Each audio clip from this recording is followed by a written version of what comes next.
From advertising and business analytics to hospitality, Matthieu Chauveau spent nearly 10 years in the Accor group, working across Europe and Southeast Asia, including Indonesia. For the last 4 years, Matthieu has called Bali his home, growing his not only business successfully here, but also his family. Thank you. Thank you for being here today, Matthieu. Thank you for having me, Anna. Can you share more about your journey and working in corporate and moving to entrepreneurship? What was behind that decision? So I started in finance in Paris, 2011 now. Oh gosh, I feel old. For Accor in Paris, I did 3 years, and then I was traveling around the world. I was a corporate auditor, and so we were auditing head offices of Accor everywhere in the world. And during one audit, I discovered Indonesia. We audited the head office in Indonesia. And I just like, wow, I love this country. I love the people. I love the energy there. And I felt like I had to live there one day. So after 3 years, left Paris, did a quick stop in Australia to work for a few months in hotels. And then I moved to Indonesia, in Jakarta, to work for Accor. Head office with the CEO, P&L performance, and then after 2 years moved to Bali, I was number 2 of a hotel, managed my first hotels, then moved to Singapore, 2 years, managed hotels as well. And at that point in my life, I felt that I didn't really want to work for a big corporation anymore. I wanted to be like free. Sounds like a cliche, but kind of. And especially I wanted to surf. That was my, that kind of moment where I called it my enlightenment moment. When I woke up one day and was like, I don't want to live in Singapore anymore. I don't want to work for a corporation. I want to surf, basically. But of course, I didn't quit in one day. Still wanted to protect, myself, because entrepreneurship is hard. So I did an MBA in Singapore at INSEAD. And then when I graduated, moved to Bali, mostly to surf. It was on my bucket list to improve my surfing. So I moved to Bali, improved my surfing, and then COVID happened. Started one company, 2 companies, etc., etc. So now it's been 5 years. Wonderful. 5 years, 5 companies later. Still in Bali. Wow. One company per year. Yeah, exactly. So I'm wondering now what I'm going to open this year. That's quite a lot. So yeah, but in Bali, they are pretty much all related. So it's not like starting something from scratch. And it's with kind of the same partners as well. So it's more like adding one stone to the to another one. to the house, I would say. All the companies, they are all related. How do you balance your passion in surfing and 5 companies now and the family life? So I'm very well organized, and I'm passionate about efficiency and how to organize my time. I understood while building businesses that the most important is your time as an entrepreneur, because you have a lot of noise, right? And you have to focus and know where you have to put your efforts. And so I delegate a lot. I have amazing partners. We are very complementary with each other, different skills, we trust each other a lot. And wake up very early, start at 5 a.m. So work from 5 to 7:38. Then go to the gym or go to surf. Then I start the day answering WhatsApp, answering emails. But I always try to stop around 5 or 6 p.m. to be at home with the family or with friends. Yeah. Wonderful. What is Bali for you now? It's home first. It's definitely home. All my businesses are here. The family is here. My friends are here, and it brings me balance that I didn't have in Singapore, for instance. Singapore was too much work, money, work. And Bali now it's a good, as you mentioned, the balance between personal life and professional. So I love it. It's difficult to complain about living in Bali. Well, we do complain as expats. We do. It's like, oh yeah, especially French, French, they love to complain. It's part of our DNA. So we complain, oh yeah, the traffic and the weather and this and that. But when you compare to, I always try to remember what was my life before Bali. And difficult to complain. What I like about Bali as well is the, even Indonesia in general, the, mindset, and I think it's also part of the culture or the religion, I don't know, but to worry less, to be more community oriented, to be more, the spiritual part that we kind of lost in Europe, of the Western world. Yep. We're a bit too much money oriented, and I think that's what you can find in Bali as well, this balance. I think to being present. Yeah. In like Western part of the world, we are more oriented to the future. Yeah. Worrying quite a lot about The like past and the future. what's coming Yeah. next. How should I prepare? Yeah. But that's historically right because of the climate and many other things like Bali, in Indonesia in general. I think feel present, like in the moment today. What is it today? What today brings me? So like, and how do I give it back? Yeah, exactly. Something like that.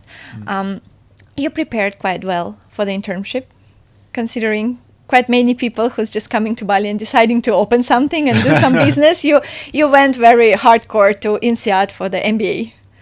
That was on my bucket list as well. I mean, before moving to Bali, I was really career oriented, and I was the kind of the cliche.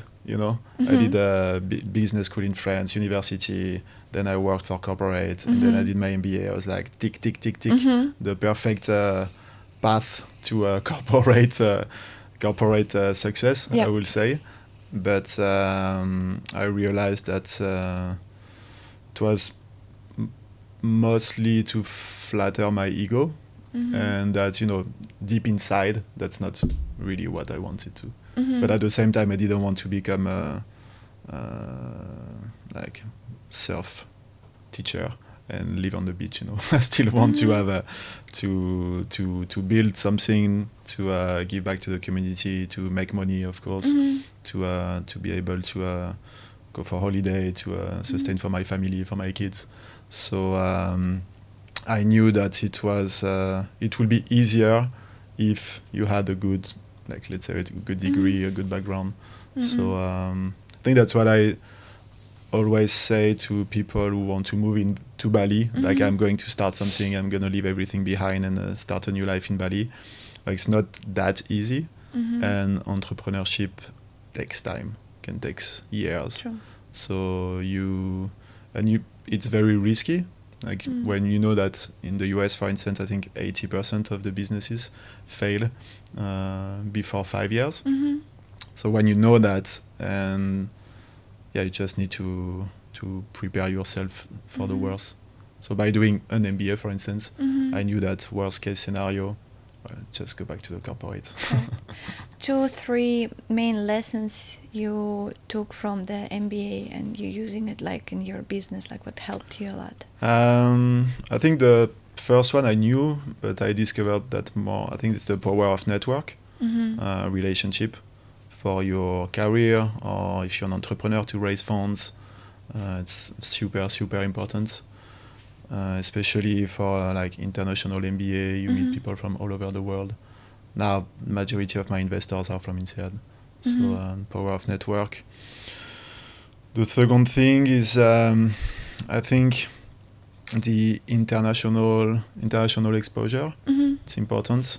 Nowadays, businesses are all, it's international. So it's not only Bali-based or Europe-based. You have the impact of a lot of different factors.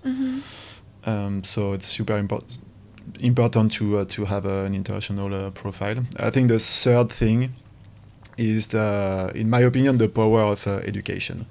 Because as an entrepreneur, often people tell me, why did you pay 100K to go to INSEAD? Where you could have put this 100K in your business? Right. That's a good question, right? But I believe that education you don't have to go to INSEAD or to do an MBA. But I think the education is one of the best investments that you can do to yourself. Absolutely. So you don't. If you look at it at 100K, yes, but if you look at it at, for instance, in my situation, I'm gonna celebrate my 5 years reunion in 2 weeks in France. So it's been 5 years I graduated, and partly because I did INSEAD, the MBA, the network, I invested in the businesses, so it helped me to be where I am today.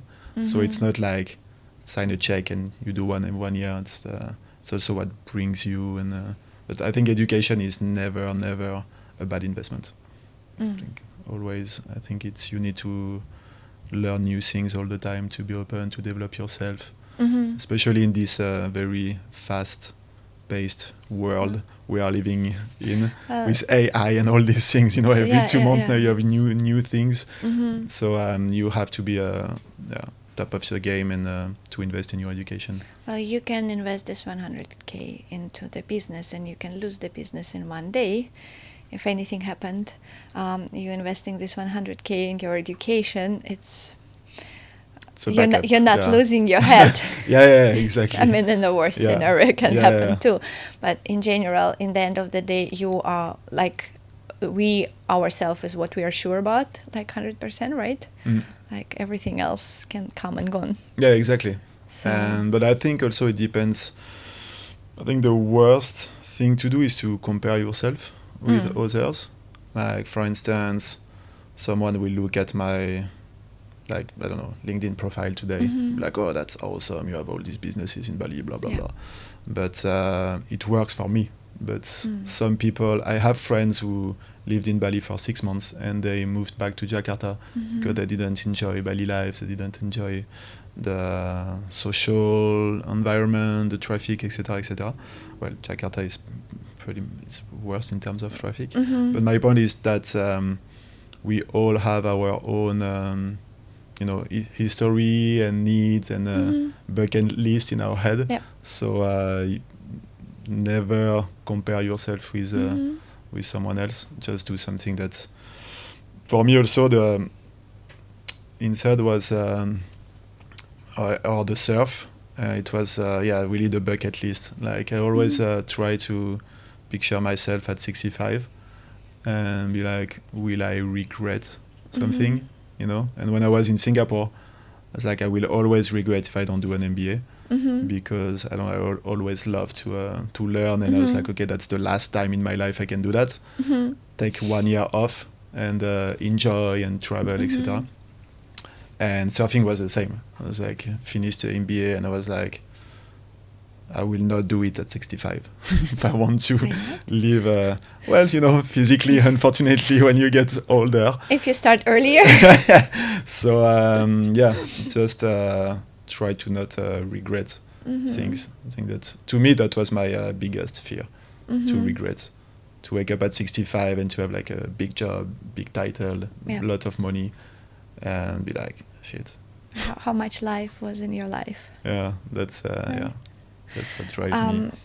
So we have business analytics, right? Audit, hospitality, advertising.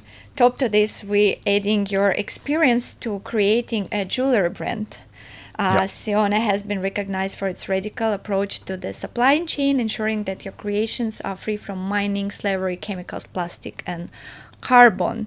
How does this brand was born? Like, what was behind this motto, right? And could you share some steps?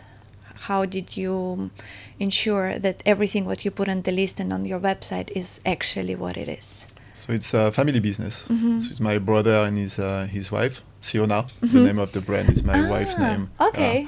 My brother's wife's name.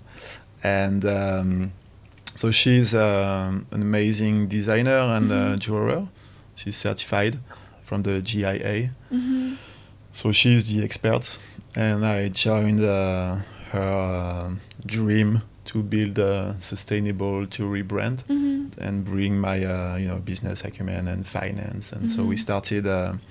We won a competition at INSEAD during my MBA. We got a bit of money to start the business in Singapore. So that's how it started.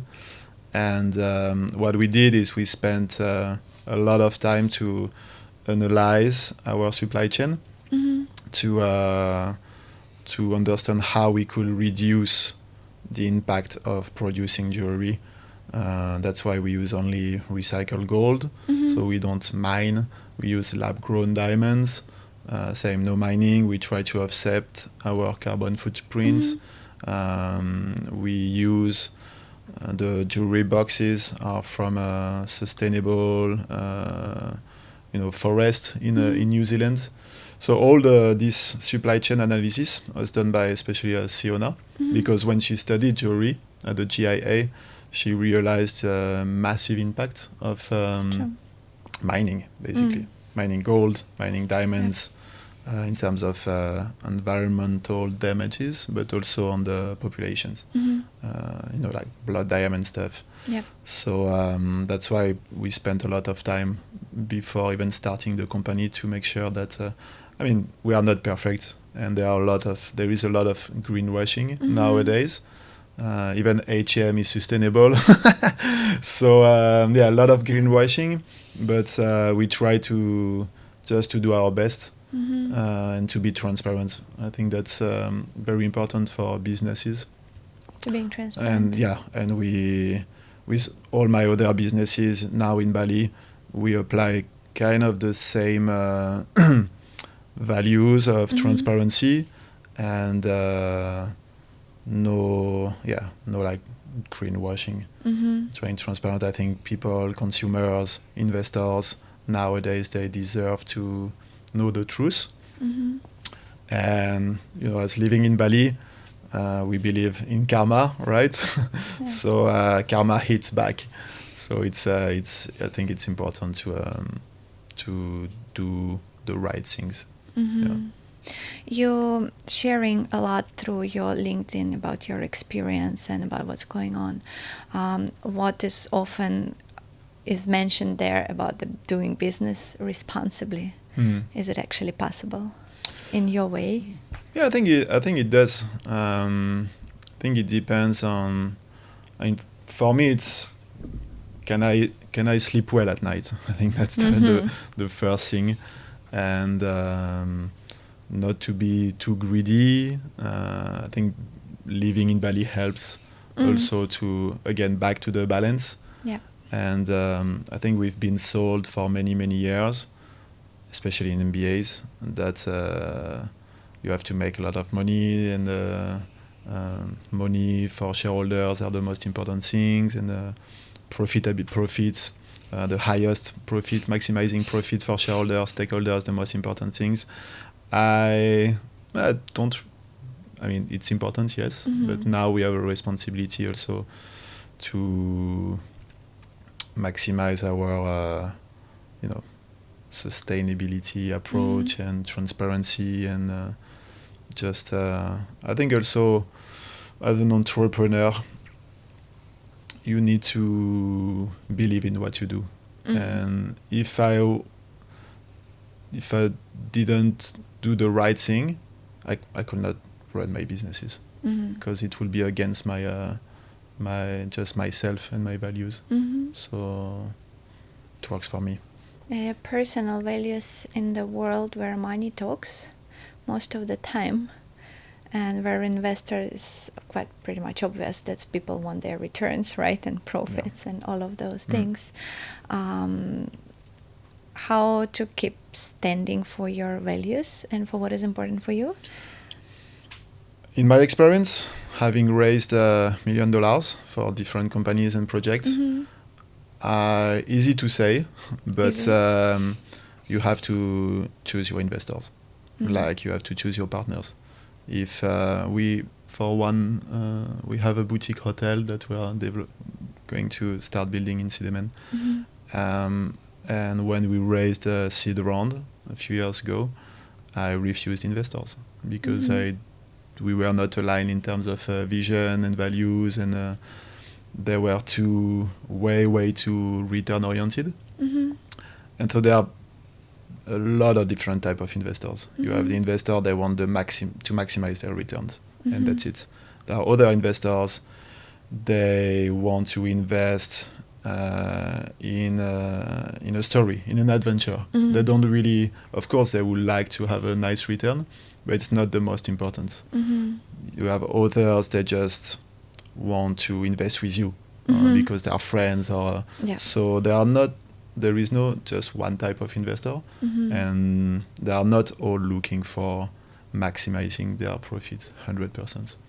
So I think when you start a business or you raise funds, you have the right, and I think now, again, easy to say, but you have to choose wisely your partners and investors. If it's a small business, but even if you grow and you start raising a lot of money with VCs, for instance, private equity funds, you have to do your due diligence on VCs as well. It's not like the first guy who comes and like, I give you $1 million, and you're like, oh wow, $1 million, okay, it's cool. Wait. I think for the small businesses it's quite challenging, for the It's people very who's just starting, yes. because you might be scared that if this is the only chance you will get, right? So like you're kind of trying to get any opportunity what comes first, because of the like a good experience and beliefs and many other things. It's really, absolutely agree. It's very easy to say. It's hard to say no to money. That's which is pretty much fair. Yeah, of course, right. Especially when you start, or even when you don't start. Like now we are raising money for a few projects, and you always, even if you think that you will be able to raise, you never know. Maybe nobody will want to invest in a project, so it puts pressure. But in the long term, with your long-term vision, it's important to take the time because starting a business is like starting a marriage, right? So if you have the wrong partner, then it can be difficult. Well, I think it depends on your goals. Is it the long-term goals, or it's just the momentum, satisfy some. Like I think it's also back to, as you mentioned, the vision. I think the most important for me is the transparency. So you raise funds for a business, you have to be very clear on the vision. It's like, I'm going to be there in 5 years. Do you want to come with me or not? It's going to be, of course,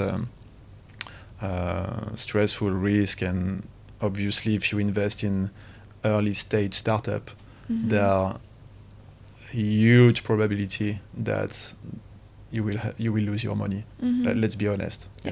Like if you want to have a safe bet, you just invest in an index fund, you make 10% a year. If you invest in a startup, there are chances that it will fail or generate zero in 10 years. So you need also, I always remind my investors, when we raise funds, it's like there is a risk. Like things can go south. So are you really sure? And sometimes it happened, for instance, for the hotel. One investor at the end was like, oh, I cannot invest because I can see the risk and I need this money for. I was like, okay, perfect, because I don't want for you to come back 1 year later and be like, where is my money? It's like, I told you, it's like you cannot just get your investment back like this. So aligned with investors, very important. It's being honest also, right? Honest with and transparent. Yourself and with the people you work together. Out of 10 companies in Bali, how many survive the first year and the 5 years? It's a good question. I think if you take into account F&B businesses, not a lot. But the thing also in Bali is, from my experience, it's not very transparent, and people come and go, and people do not really share their struggles, but also only their successes. So when you meet people, especially in the real estate field, when you meet people, you feel like you are surrounded by millionaires and by people who are like so successful and they are making a lot of money. And there is a huge FOMO in Bali. People are like, oh wow, why? It's like cryptos, you know. Yeah. But the reality is like there are not that many successful businesses and people in Bali, and you need to be careful about what you hear, and do things properly. Takes time. Don't believe it's like the crypto, it's believing that you will put 10k in 3 months you will make 100, and it might happen, but there are a lot of chances that it's not the same. If you start developing projects in Bali, it's not just buying a piece of land, building 3 villas and making a 40% margin on your first project. It doesn't work like that. And put the banner in shortcut. There are like you need a banner. lot and lots. I think we did an analysis last time. I think 50 to 60% of developers in Bali are today in cash distressed because they were too confident. Started to build, they don't have the cash, they cannot sell anymore. I talked to a lot of real estate agencies and they don't even take off-plan project anymore because there are too many, and they just take from big developers. So when you arrive in Bali and you're like, oh, everybody's making money, I'm gonna buy a piece of land and build 3 villas, like, wait, take your time, think about it, do a due diligence. I think it's really entrepreneurship takes time. Most of your, like all of these 5 projects, they are somehow related to property and tourism, right? Yeah. Could you share a little bit more about what exactly you're doing? So we have an advisory firm. We help developers and hospitality entrepreneurs to start business in Bali. So for instance, developer that come to us and like, okay, I want to build something in Uluwatu. What do you think about the market? How much will we price it? We open our networks to them if they need a project manager, contractors, land surveyor, that kind of all these things related to development. And we do like financial analysis. We also help on the fundraising if needed, or people who want to build restaurants and hotels. We support them as well, kind of like consultancy. We also have a real estate agency in Ubud, where I consult for them, like broker agency. We have a villa management company. It's called TKT. We manage villas in Chauveau, in Ubud, in Uluwatu, taking over a lot of projects next year. And we are developing our own small boutique hotel in Sidemen, waiting for the building permit. Took a lot of time, but we should obtain the PBG in 3 weeks. So we should start building next month. And just need to raise 1.2 million USD. That's okay, easy peasy. I'm sure it is. Talking about the hotel, that's very interesting, I think, to understand how long it's actually take.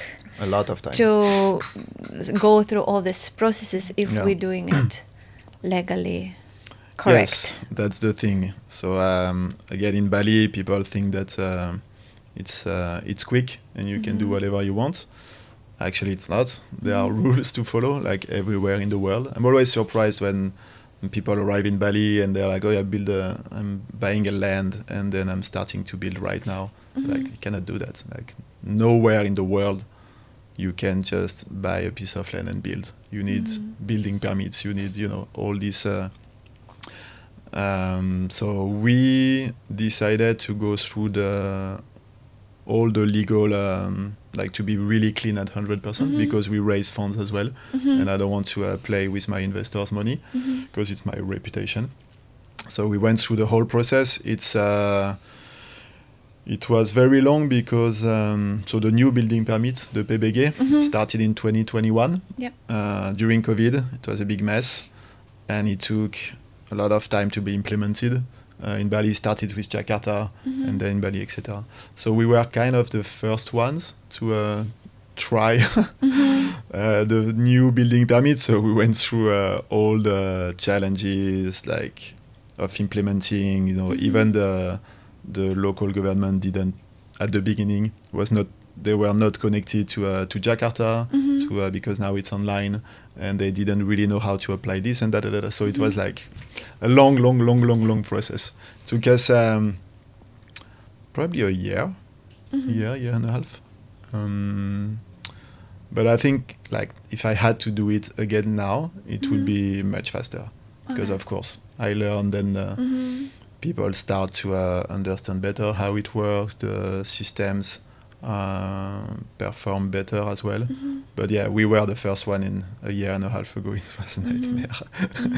And back to why it's important to be transparent and clear with investors. We always had a very open discussion with our investors on this project, and they had the reason to be a bit tensed because they're like, guys, what's happening? When do we start? But we are like, look, we are just doing the right thing. We know it takes time. We know other people are building without the proper permits, but that's their problem. We do the right things and we make sure that we have everything, and they understand that because they share the vision. And that's the tension which I feel quite often created. Hey, look, but our neighbors just built in 4 months, and they purchased this land half year after we did. It's like, what's going on? And you but then wonder if after half year someone will come and will give them a notice of removal all the building, right? I mean it's you never know what's gonna happen. To me, just there are rules. And as an expatriate, you accept to live in this country, Indonesia. They treat us very well. People are super nice. We can do business quite easily. I mean, I have a business in France. Trust me, it's a nightmare to do business in France. You start a business, you start paying taxes. The first day you incorporate, you have to pay taxes. So, I mean, you decide to live in a country, you have to follow the rules of the country. And whoever say otherwise, and this is possible, or for me, it's like I don't want to know. I don't want to know what is going on. I don't want to know. It's there are rules, and you follow the rules because you never know one day what's gonna happen. And again, karma. I think if you want to sleep well at night, just do the right things. Human resources. Considering your company, how many people do you have across your 5 companies? We have, if I include my partner who's doing construction, project management, around 200 people. For the villa management, we have almost 50 now, probably 100 by the end of this year. And my partner construction, probably 100, 150, 200. It's a lot of people. How do you managing? Well, we used to manage big hotels before. I was managing 800 rooms in Singapore. So trust me, it's a lot of people as well. And my business partner, Vincent, managed a lot of hotels as well. So we have processes in place. And again, same values, transparency, fairness.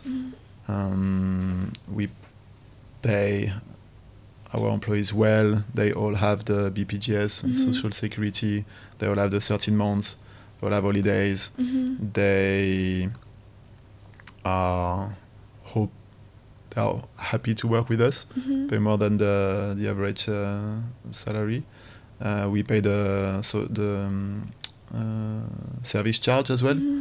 So and then we treat them as we try to give them ownership of what they are doing and responsibilities for their actions. So, for instance, I had this yesterday. My marketing manager, we are recruiting a social media manager for our Instagram accounts. And she came to me, I was like, oh, I've selected 2 or 3 people. Can you interview them? I was like, I'm not interviewing them. It's like, it's your responsibility. And if you make a mistake, it's okay. Like, we will find someone else, freelancers. And we try to empower them to take responsibility and to be their own. It's kind of like intrapreneurship. And I think it works quite well. I think in Indonesia, compared to Singapore, for instance, you need to spend more time with your colleagues, employees, at least at the beginning, to create this empowerment culture. But then it works really, really well. How not to get stuck in the micromanagement? It's when you're spending quite a lot of time with your team. Yeah, for me, I hate micromanagement. Very, very independent. So I think it's all about the system. I'm a bit crazy about systems. It's like trying to have systems for everything, and you need to be replaceable. Even as the CEO, as everyone in the company should be replaceable. So I'm asking all the teams every time they have a new task we have a brain in Notion, with all our SOPs, all the tasks. So if tomorrow I disappear for 10 days, whoever in the company could go in the brain and follow the step-by-step one. And with my team, we work a lot with to-do list and trying to be as efficient as possible. That's my part. Vincent is much more is more like a coach. That's why also having the right partner is super important, because Vincent is an amazing coach, an amazing manager who likes to spend time also with employees. So I'm more the efficient guy system, and Vincent is more you cannot do everything alone. No. So you need to know your strengths and weaknesses. So Vincent is the HR person, for all our companies. Understanding the specific of the local market in Bali and in Indonesia, what would be your advice for the entrepreneurs and developers who's just planning to come here? Well, first I think learn about the rules and the law. Don't think that I meet so many expats who talk about Indonesia and Bali. It's like, you can do whatever you want here, blah blah blah blah blah. It's like, no, you cannot. And it can hit you very hard. So don't be a douche and don't think that you can do whatever you want here. Respect the culture, respect the people, respect how business is done here. Of course, it can be a bit more challenging sometimes. Takes more time than in Singapore, for instance. But that's why also you are in Bali and not in Singapore. So at the end of the day, you need to choose, and then you need to learn from your mistake. I think you also need to do proper due diligence, because again, there are a lot of people in Bali doing businesses, and a lot of them, they don't really know what they are doing. So take your time to find the right consultant or right partners. And just respect the culture and the people. And if you're not happy, well, you can leave. That's as simple as that, Yeah. And there are many people who left Bali for Jakarta or Singapore or other because they didn't like it here. So either you adapt or you just leave. Bali will be okay without you. Everywhere. What are your thoughts on overdevelopment. We have Chauveau, Bukit. Just a week ago, the news spark about this new development in the Dreamland Cliff. Yeah. The thing is that's just around correct me if I'm wrong, around 6,000 properties are in development only in Bukit area. Most of the people who has the water supply from the water station don't have any water since October last year. So all the water which is coming to Uluwatu is coming with the trucks. Absolute absence of the infrastructure and the roads, and you have now instead of the 1 hour with a half, it takes 3 hours to get to Bingin. Yeah. Because of the trucks, which in every morning you have the caravan. I was there last going week. up. We have one of the projects also there now, and it's just disaster. I'm thinking to buy a boat. Yeah, you can actually now. You can to go from Canggu to Padang by boat. But it's a big issue. It's we are in real estate, so we are kind of part of this this problem as well. I think it's everyone has their responsibility. First, who gave the permits to developers to build? You know, how did they get them? Did they get the proper ones? But also from the development side, are we too? I mean, developers are too greedy as well. I think there is probably also I don't know if there is a bubble, but I think, in my opinion, you cannot stop progress and development. You cannot always say that you cannot blame a farmer who lives with $100 a month with 3 kids and who average days like 45 because spending 15 hours a day in the rice field. When one random dude comes and is like, I'm buying your 5 hours for 100k USD, and what will you do? Like, you have 3 kids, you earn $100 a month.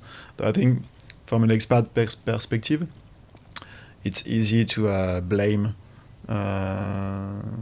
people who lease or sell their land. But what will you do if you were earning $100 a month? Not saying that what happened in Bali is great, but I think it's part of, unfortunately, the very high growth development, etc. But yeah, I think the issue is that compared to other places, like if you take Phuket, for instance, it was not planned properly in terms of infrastructures, the water. For the development, there is no plan as well to do we need a new 150 proper development on the Bukit, on this cliff. It's I mean, there are many people who are a bit they don't really know how Bali will look like in 5 to 10 years.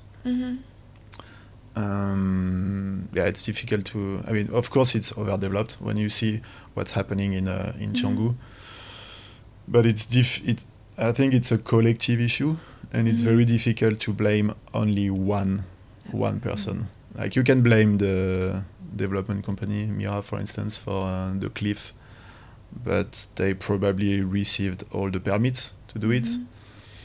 And I think they are building more than 1,000 units in Bali. That means they have buyers as well. That means that people are willing to buy a property to be in Bali, to live the Bali dream. So it's difficult to who to blame, or is there anyone to blame, or it's just, I don't know. I don't think there is. I mean, we can, of course, appoint some people who we can blame, but how productive is that? Even though we're blaming them collectively, the thing is how us as a business owners can acknowledge and deal this problem on the daily basis, right? And this is back to your great thought about being transparent with the investors, with the client, with the team about what's going on and how we're going to do with that, right? The same, you just recently been in Lombok, right? I think Lombok is the next Bali in a positive or negative way. Yeah, let's see about that. I'm not sure about the Lombok. I think it's a very long term. I think the culture is different, the service is different. I think it's beautiful. The infrastructures are great compared to Bali, but I think the thing with Bali is we see it also as I think people living in Bali and see it every day. But when I meet friends or people traveling to Bali for the first time, of course there is the traffic, but they don't really see it. They see, Bali when you're from Moscow or you are from Paris and you arrive in Bali for the first time and you're like, whoa, that's people are amazed by it's really one place where in 1 or 2 hours you can surf in the morning and then be in the monkey forest at noon and then maybe diving with manta ray at 4 or in the volcano. And so you have such a diversity of things to do. So for tourists it's amazing. And the main tourists, we always forget about them. 60% are Indonesian. That's their country, and they will represent more and more in the future. If you take Indonesian, Chinese, and Indian, it's more than 80% of the tourists in Bali. So this is the future as well of tourism. And Lombok, I think the issue is I think it's the culture, the service, and it's not the same vibe as Bali. And unfortunately, Lombok will always be compared to Bali, like the new Bali, but you can't really. I think Lombok needs to find its own brand and own way to promote itself.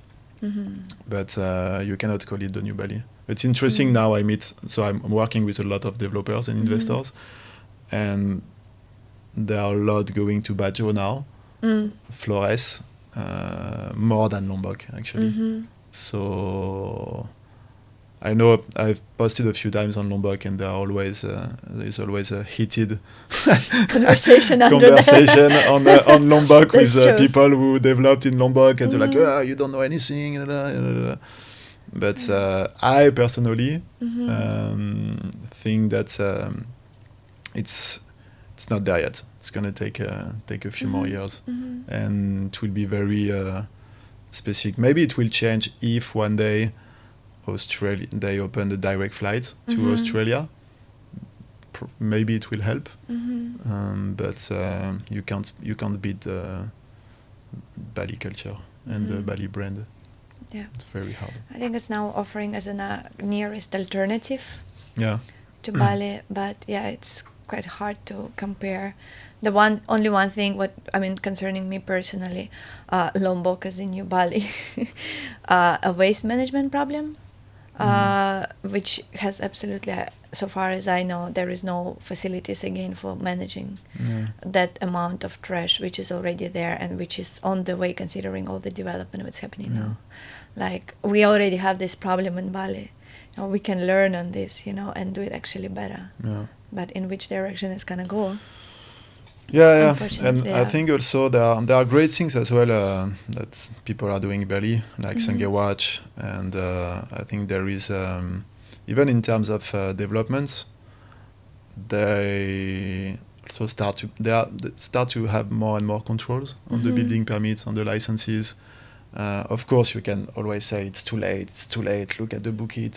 But at least, it's getting there. At least it's I think the governments, they understand that. You mentioned before that the new road they did in Canggu, it helped the traffic between Canggu and Brawa. Yeah, it's not the best, okay, but it at helps. At least there is something. Yeah, and I think people, they first Balinese and also expats who love this island and want to do things properly, we also start to be like, okay, it needs to change. You need to control more. You need to like. If you go back to, for instance, the project we did, it took us a year and a half to obtain the normal, the permit. And yeah, when you see people just developing like this and opening before you even got the permit, you're like, guys, it's not fair, And we deserve to the right to work in a fair environment, competitive environment, and also the Balinese, they deserve our respect, and we need to also to protect the culture and the island that we all love. Where do you see Bali tourism and hotel and property business in 10 years? Tough question. Very difficult to say, to be honest. I think the market is changing now. We can see already that as property managers, the occupancy, the rates dropped compared to last year. The market is much more competitive, so the returns for investors drop as well. So I think the property market in Bali will be probably less attractive in the future for investors. Still attractive, but a bit less. Like if someone tells you you're gonna make a 20% return today, it's not possible. The average more like 10%, which is good compared to Paris, so like 2.5 or 2, but still it's dropping. So I think the project that will succeed will be small projects with a unique brand, unique identity, where you manage to really differentiate compared to others. But also I think there is a trend where more and more people are moving in Bali permanently for a long period of time, like digital nomads. Yeah. And that's why also the market, if you take Chauveau for instance, it starts to shift between short-term rental to monthly rental to yearly rental. Like most of the development, the owners that contact us to manage their villas today north of the Raya Chauveau, like in Padonan and Tumbak Bayou, etc. I told them, look, just rent monthly, because looking at the long-term price today, there is still a huge gap. It doesn't make sense to pay a 3-bedroom villa in Umalas for 500 million a year. It's like, it's more expensive than in Paris. It doesn't make sense. But I think also in the coming years, the market will adjust between short-term and long-term, where the long-term will probably drop, which will be good for us expats living in Bali, because it's insane today to find a place. So the market will adjust. And I think many investors will be very disappointed when they will receive their first payouts, because of lack of transparency and developers promising 20% return, which will never happen. Well, it can happen in very few projects, but very difficult, especially in 5 years, 5 to 10 years. So just need to accept that it's not the golden years anymore, which probably also is good, because it's more stability and I mean, depending on what is your play, is it a long term or short term? So could you please give me one number from 1 to 10? 8. If you get investors coming to you, giving you $8 million and telling you, okay, Matthieu, here is the money, where would you invest them? I will probably diversify my investments like a good portfolio manager. So if let's say only in real estate, for instance? In Bali. In Bali. Let's do it in Bali. Well, 8 million, it's a big... I think I will probably yeah, I think if I had 8 million, I will probably diversify. I will take probably 3, 4, 5 million, and I will create a distressed asset fund. I think there are a lot of developers or people who struggle today on cash distressed. So I will take this amount and I will start buying distressed assets at a very low price compared to the market. I will probably buy some pieces of land and develop. I'm not sure about the development, but land banking is in some areas. North of Bali will be interesting, and probably 1 or 2 small projects. But I don't want to do a big projects anymore. It's I think just diversifying. But I think there is a huge potential because Bali is a cash market. Indonesia in general is difficult to get mortgage. So if you manage to have like a small fund, for instance, where you can deploy capital very quickly to buy especially distressed assets, because for us as well now is we have all these companies that can work together. So we have the licenses to buy and sell properties. We have the licenses to manage properties. We have the licenses to help build properties. We have architect in-house. We have interior designer in-house. So tomorrow, if I take over a project, I have all my teams to the next day they can start working on it. So I think the majority of the funds I will put them in a distressed assets funds. Actually, I'm planning to do it by next year. Planning to raise 5 million euro USD to do that. It's not going to be a fund because it's very regulated, but it will be some kind of syndicate or something like this.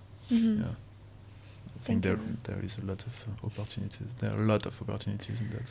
I'm sure there is. I can see it in your eyes. Super excited. The excitement. A new company, yes.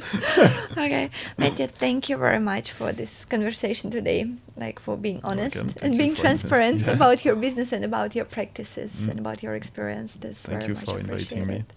Thank you. Okay.